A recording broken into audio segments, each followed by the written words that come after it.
Hindi. Ano yan? Dot yan, dot. 127 pesos, 0.001 centavos. Pasikat, ha? Ang sabi ni Pauling, 200. Sabi ni Julia, 415 pesos and 50 centavos. Ito ngayon, ang total price ng pinamili ni Bea ay 1,210. So yung 1,500 niya, 1,210 ang nagastos niya. So may sukli pa siyang 290 pesos. 290 ang pinakamalapit, si Pauling! 290. Doon ka.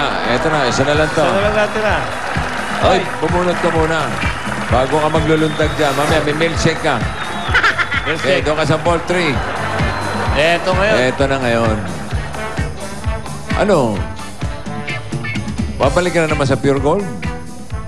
O pare, bigyan mo muna ng pocket money. Ito na. Sandali lang. Maputol lang namin yung jackpot.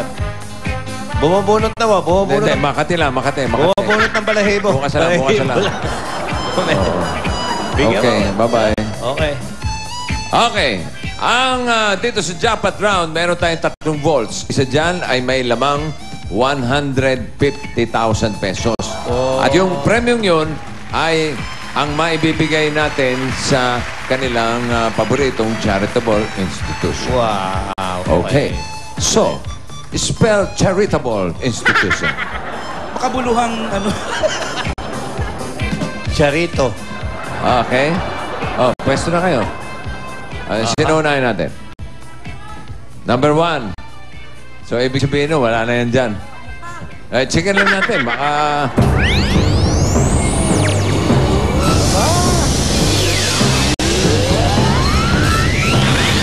Ayan ito, Rabi. Ha? Oo, kanina pa sila dyan. Okay, tingnan natin. Meron namang mga iba pa premyo ito, di ba?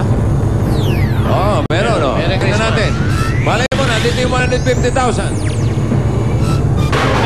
Merry Christmas! Okay. Uwi mo na yan. Okay. Okay, dalawa na lang. Kung sakasakali pong Si wala Pauline na... and... Kung sakasakaling wala ng buhay, yung ibibigay dito.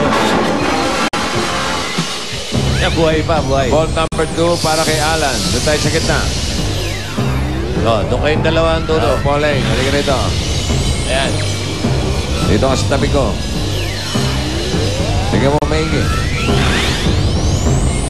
Ang isa dito ay merong nakalagay na 150,000. Yung isa, Merry Christmas. Sino kaya? Okay. Para Joey. Okay, ready. After 3. After 3. 3. Yeah! Go! Ay! Alan K.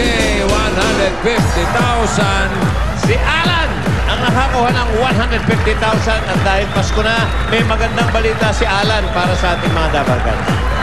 Yun, Joe, yung premyo na yan ay pinapasalamatan ko muna ang Pure Gold para sa 150,000. Masaya ako sa paginaldo nito pero mas magiging masaya pa po ako kung makikipagpasaya ako ng ibang tao ngayong Pasko. Kaya ibibigay ko ang premium ito sa aking napiling charitable institution. Ngayon, alam ko na. Ang Families and Children for Empowerment and Development. Anong ginagawa nila? Tumutulong sila sa mga bata na mga out-of-school youth.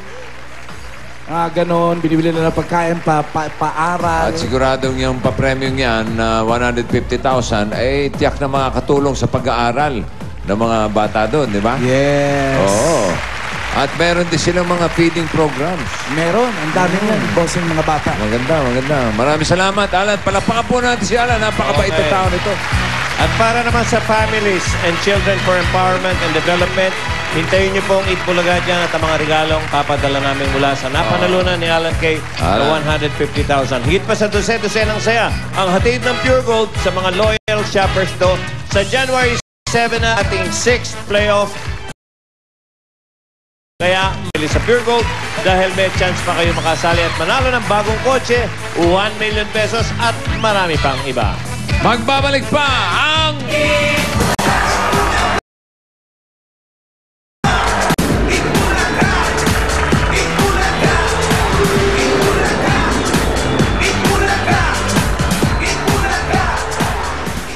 Mga Dabber Gods, nandito na ang